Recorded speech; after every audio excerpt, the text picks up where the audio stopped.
I was introduced to sex at the age of 3. I never really told anyone that my mom tried to kill me. She's choking me. I'm not able to breathe. I leave the home by jumping out of a 2-story window. I did live on the street, eating people's trashed canned leftovers for food. Trauma lasts in family lineage, 5 generations in humans. I started going to therapy, and I literally became the therapist that I needed, but because I want to be an example to people that no matter where you come from, you can decide who you're going to be in every moment. Find purpose in your pain, not an excuse. Purpose. That is what I would say.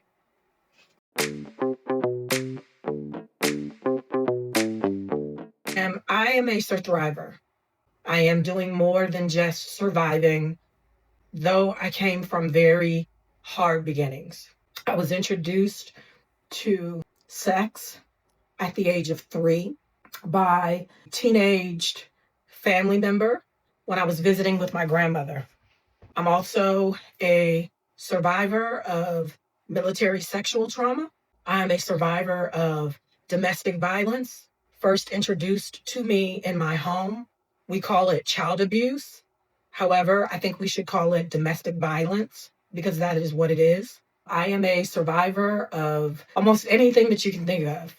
And the reason why that is relevant is because when you come from hard beginnings, when you come from a parent that has mental illness unchecked and unaddressed, which could be the result of their unaddressed trauma, because all behaviors are learned, they will perpetuate those behaviors onto you. Because I'm very, very curious, I'm on Ancestry DNA. I've always been attempting to try to put my life together because when I was younger, I believed that I had been kidnapped, ironically, and I had been, and I was with the wrong family. I just did not know that my family, the Wright family, my father, William Robert Wright, was my father. I had been confused.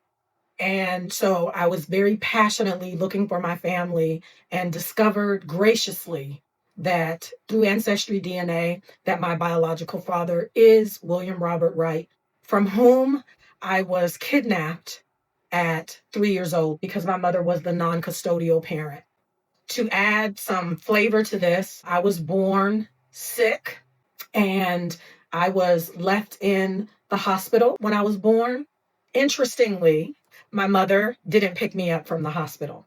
And that's indicative of how my life went with the person who gave birth to me because she wasn't motherly. She told me from the beginning of time that I wasn't going to be shit when I grew up. However, I am this. I am the sister of my sisters. I am the sister of the hope dealer, which is Gloria Dean Wright, who died tragically in an auto accident when I was 19 years old, after having been disposed of by her mother, our mother, who sacrificed her for another man, and then punished Gloria by literally never saying her name for the rest of Gloria's life. Gloria died longing for our mom and was ostracized. And so I am here to disrupt patterns because we will have there to be an elephant in the room that we don't talk about. We will know that there's an uncle who can't keep his hands off of little girls, little boys, which is pedophilia, rather than say something. And I decided probably at 4 years old to not be that person. Though I was molested by quite a few people for many reasons. One of them being I had a mother who didn't want to be a mother. She kidnapped us for financial gain. And whenever there was any type of a break from school, she would ship us off to people's homes who didn't win any type of parenting awards. So fast forward again to 1988, me having been running away for 2 years, I was described as seriously truant, and I had a school principal at the time that believed in spare the rod, spoil the child. And so when my birther let her know that I had been running away, because I was running away, staying with other people, going to school, this principal gave the birther carte blanche to come to the school and beat the hell out of me. So that's when I stopped going to school and decided in my very young age that I have to confront this so that I can have a chance of a life. So this is when my birther and I had this conversation, her talking, me listening, around me having to come home to get one final ass whooping for all of the distress that I had caused her. Because my grandmother, her mother, had snuck into town to see what was going on, though she knew that her daughter wasn't a good person. However, that's family craziness. So I went home. My grandmother, who had heart issues, ended up going into the hospital. And so I knew that I wanted to catch a ride with my grandmother back to her house to South Carolina. So I was like, okay, I got to face this bear, which is my birther. So I go home. She's on the phone with my then favorite uncle, telling him what a horror I was, how I'm out in the street, giving up my lady purse to any and everybody. When the truth was, I was going to school and going to work. I had plenty of chances to be a problem kid, which I was angry. I did get into a fight or two and get suspended from school. But while my mother is talking to this person, I said, Mom, why, like, that's not true. Mom, why are you telling Uncle so-and-so this? That's not true. She was shocked. I was shocked. We somehow or another end up in my bedroom, which is what I wanted to do because it was on the front side of the house. And I had come up with a plan with my friends to pull a shade should I need it. My birther slapped me with a sneaker. I remember having the imprint on my face. She ended up choking me with the telephone cord. And her hands were here, and I could have bitten her hands, but I had been very conditioned to respect your parents. A scripture was constantly told, honor your mother and father and your days shall be long. And my grandmother would tell me this, my mom, and so no matter what she was doing, I was supposed to honor her.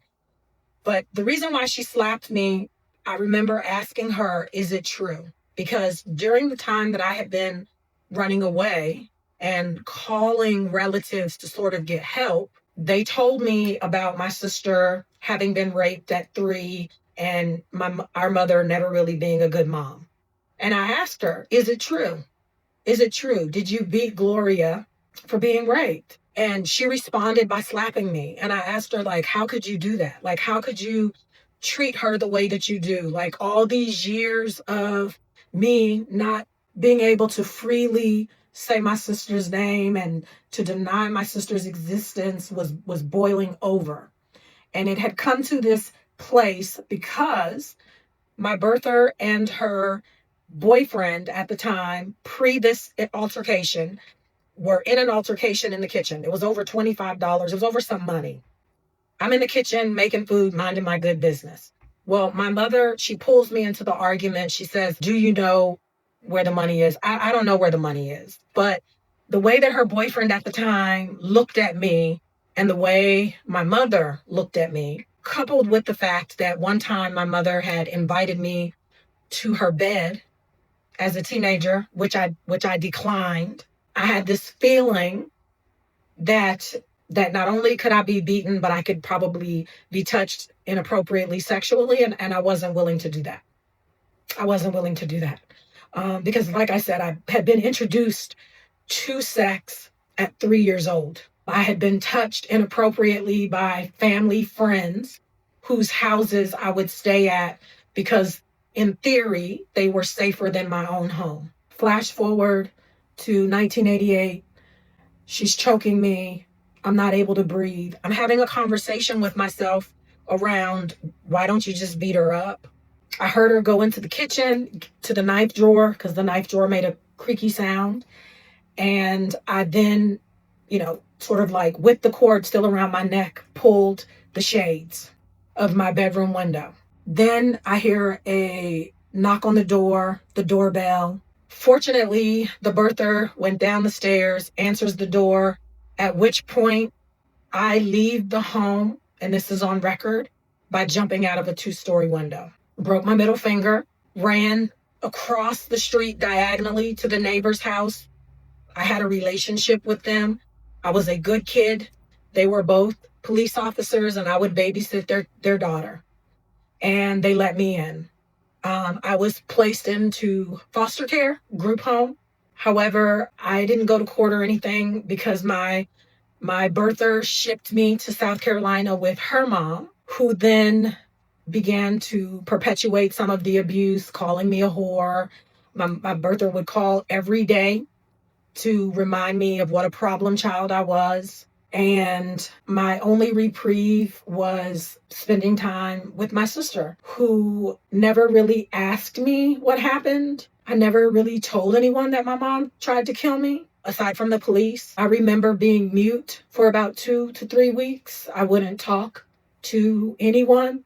I engaged in self-injurious behavior. I believed that if there was a God, that God obviously didn't love me because I had such a hard life.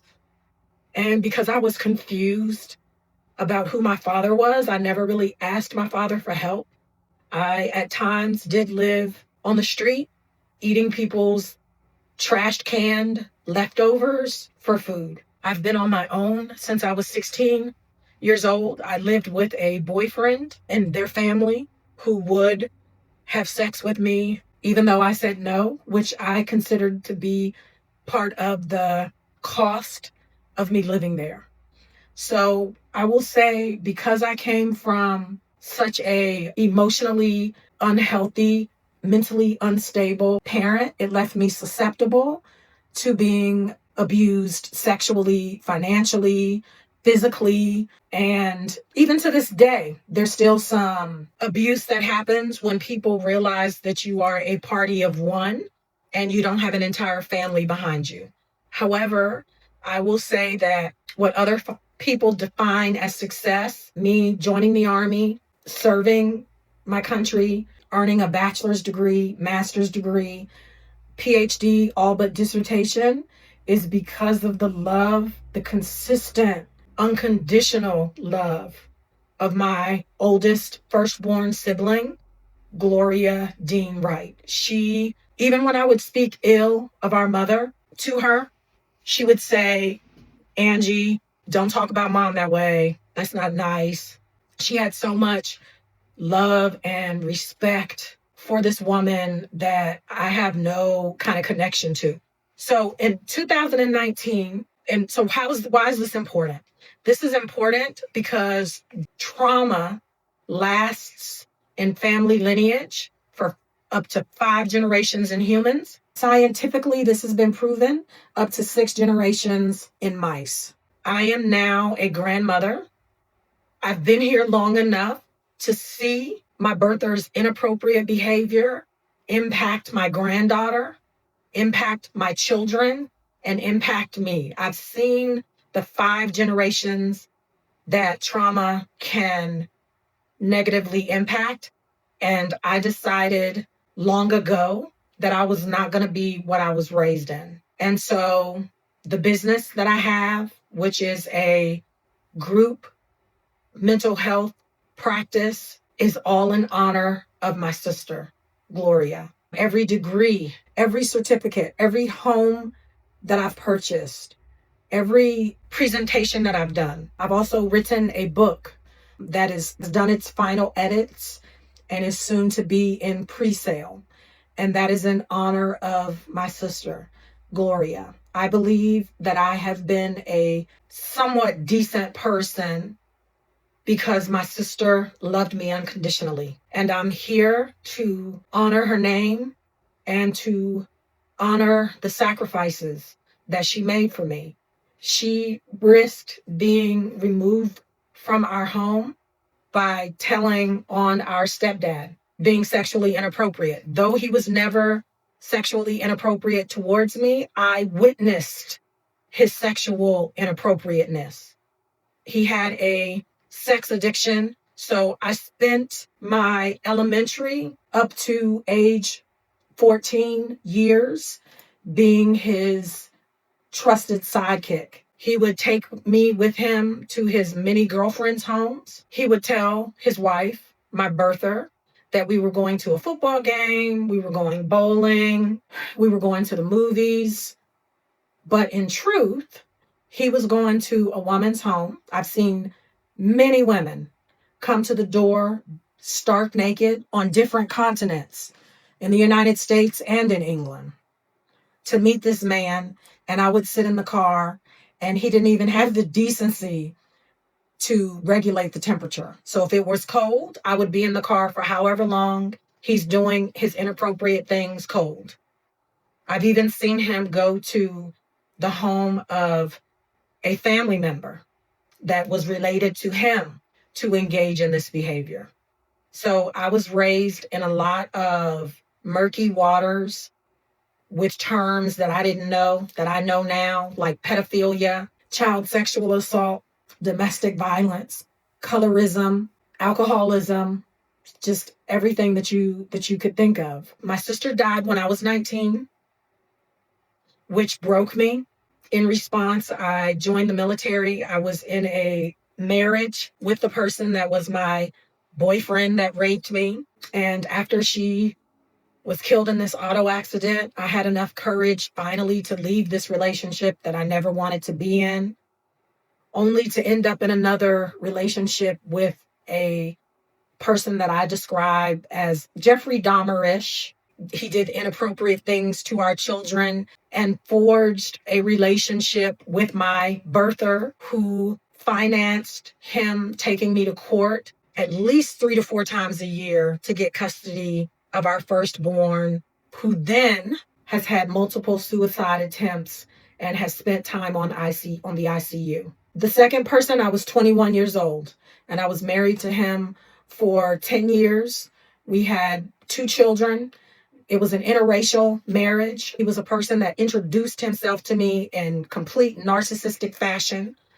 We were both in the Army. He pretended he was a friend, and I accepted his friendship because he never talked about how I talked, whereas other people would sometimes pick on me for how I talked. The bar to be his girlfriend was very low. I married him, though I didn't feel comfortable about it, but keeping my word was important. I was in a unit where this was in the 90s, and people were very sexually inappropriate. I had a first sergeant who always talked about the genitalia, the penis size of the guy soldiers. Like, this was my everyday thing.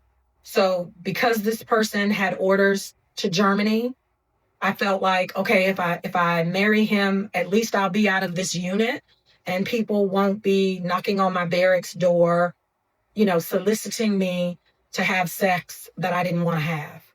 However, it was one of the worst decisions that I could have made, because wounded people, when they don't address the things that hurt them, they sometimes become the things that hurt them. And this person very much became the things that hurt him. And it's almost cost me my life. So in 2019, I get these papers served that has my birther's name, who attempted to kill me, has my ex-mother-in-law's name, my children's father's name, to get guardianship of a special needs child.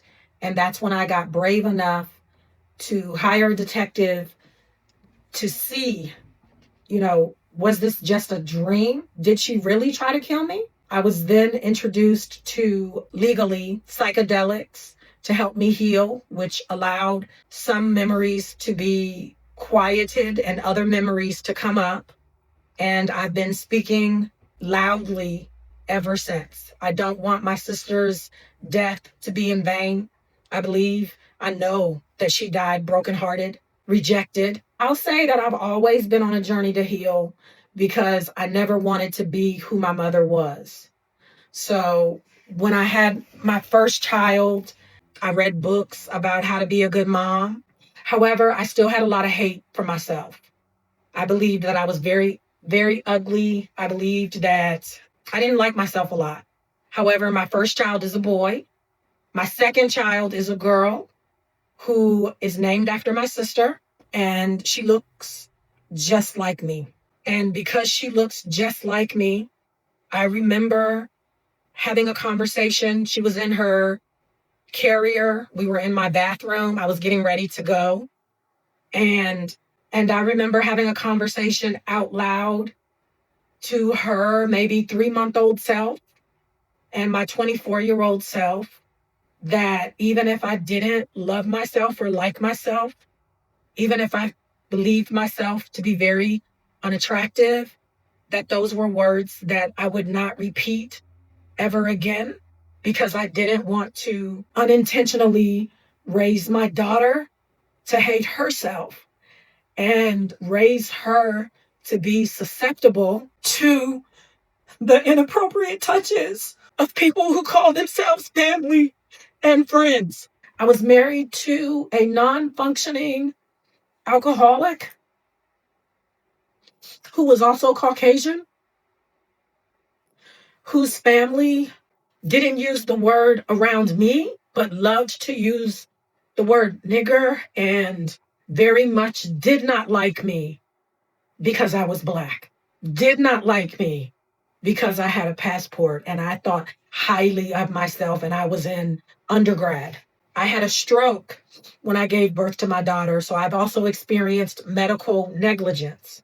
And I spent I had 3 MICU, maternal ICU, hospital stays. I had lost my vision. I'd lost my ability to speak. My blood pressure at times was 180 over 200. And I remember having a conversation with what I believe to be a higher deity, also known as God, about dying, because I did want to die. But I thought about my children, my 9-day-old daughter and my 20-month-old son, whose father came to visit me in the emergency room, not only in the emergency room, but in the MICU, completely drunk, intoxicated. But because of his privilege, and thank God, no calls were made. My mother was also called and came down. And I contemplated, who can I leave my kids with? No one. I felt safe leaving my offspring with no one. And so I made a deal with the Most High. And I remember my sister visiting me in this daze. And I promised to the Most High, if it would allow me to live until my youngest kid was 18, I would do my best to be a good person. So when my daughter was 3 months old, I reconvened my college career that my mother didn't allow me to have. She wouldn't do my financial aid paperwork, though I was living, again, backtrack a little, though I was homeless, though she wasn't taking care of me. She wouldn't do what I needed to do to go to college. So when my daughter was 3 months, though I still had problems, I had a traumatic brain injury, I had challenges with left and right, I enrolled in Methodist University because there was no application fee, and I was dirt poor, being married to a non-functioning alcoholic who had a lot of DUIs, who spent money at strip clubs. I purposed to be able to take care of my children. And in doing that, I started going to therapy. I went to Al-Anon meetings, and I literally became the therapist that I needed, because when I would tell some therapists about my story, they would cry, which caused me to feel a lot of shame, but it also caused me to feel like I was a burden. So I have been intentionally working towards my healing, I will say, since 1996. since August of 1996. And part of my healing is furthering my education. I used to be a special ed teacher. I worked with kids who also came from hard beginnings. And I felt like for me to be a better servant to them, it would be important for me to better understand the human brain. So after my dad died in 2001, I began my master's education in social work. And I have intentionally devoured everything I could and can about trauma since that point, since 1996. I have a business, not because I want to help everyone, but because I want to be an example to people that no matter where you come from, you can decide who you're going to be in every moment. So I continue to do this healing work because my son has attempted to commit suicide more times than I can count. My children experienced unnecessary trauma because my birther became friends with their unhealthy father and his family just to spite me. And I've seen what that damage looks like. And I don't want to be like the relatives that are before me, the elders who never told me that I came from a batshit crazy person. The amount of money I could have saved on therapy if someone had told me that it wasn't me. So I try not to keep those secrets. There's an amazing story. It's about it's a Native American folktale about a grandfather talking to his grandson. The grandfather says to the grandson that there's going to be something along the lines, there's going to be some trials and some tribulations in this world. And you get to decide who you're going to be by the wolf that you feed. You can feed the wolf of envy, you can feed the wolf of hate, or you can feed the wolf of compassion and love. What I would say to them is to decide in each moment intentionally which wolf you're going to feed. Because while lies travel fast, because my birther had told everyone what a whore I was. She told them that I had a cocaine addiction. She told them that I was a horrible person. And they, I guess, believed it. And no one helped me when I was hungry. Those who knew did nothing. So while lies travel fast, the truth endures. The truth endures. And if you can decide to go within and to deeply love you and to know that with each breath, there is hope. With each breath, you can change your circumstance. You can create the circumstance that you want. And somewhere along your journey, you're going to meet a person who is going through what you survived. And the sweet, sweet taste of giving words to a person who has been oppressed and discarded vibrates way higher than being and becoming that which broke you. And I have integrity, and it's non-negotiable. And those are not things that the pain gave me. Those are the things that I decided to be. Find purpose in your pain, not an excuse. Purpose. That is what I would say. And if you could talk to the younger version of yourself, what would you say to her? Oh my goodness.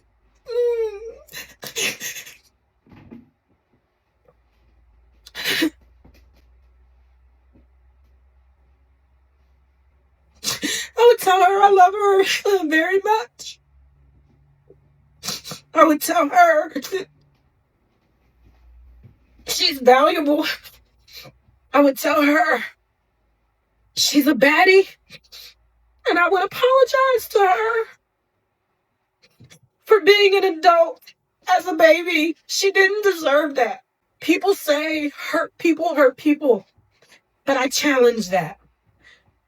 Hurt people who are unconscious hurt people. I would tell her that she is a shape shifter and she's a DNA regulator, and she is way more powerful than she could have ever imagined. And I would thank her for getting us to this point. Though I have not been able to stop people hurting, I can honestly say that I did not intentionally add to their pain. And that's monumental. Everything that she said she was going to be at 9 years old, a teacher, an airman, an attorney, 99% she did it. She did it. It's necessary. I'm grateful to you. I've written you all a lot. I watch your stories all the time because being who I am doesn't make you popular or well liked. So I am so grateful that someone has been brave and bold enough to talk about the ugly parts of society. It gives other people hope. And having been suicidal with a plan, representation matters. Our stories matter. And if it can talk someone else off the ledge, if it can help someone else to not take their life so that someone else can survive from their story, it is worth it. I am not here to speak ill to those people who hurt me. I forgive them every day, as many times as I need to. Just shame on them, because children deserve your best. And if you can't give it, share them with someone who can. However, I feel sorry for them, just that I do this in honor of my sister, Gloria. Like, her life matters. She's helped me. She continues to help me. I miss her. I miss her physical presence, but I don't want her sacrifices that she made for me to be in vain.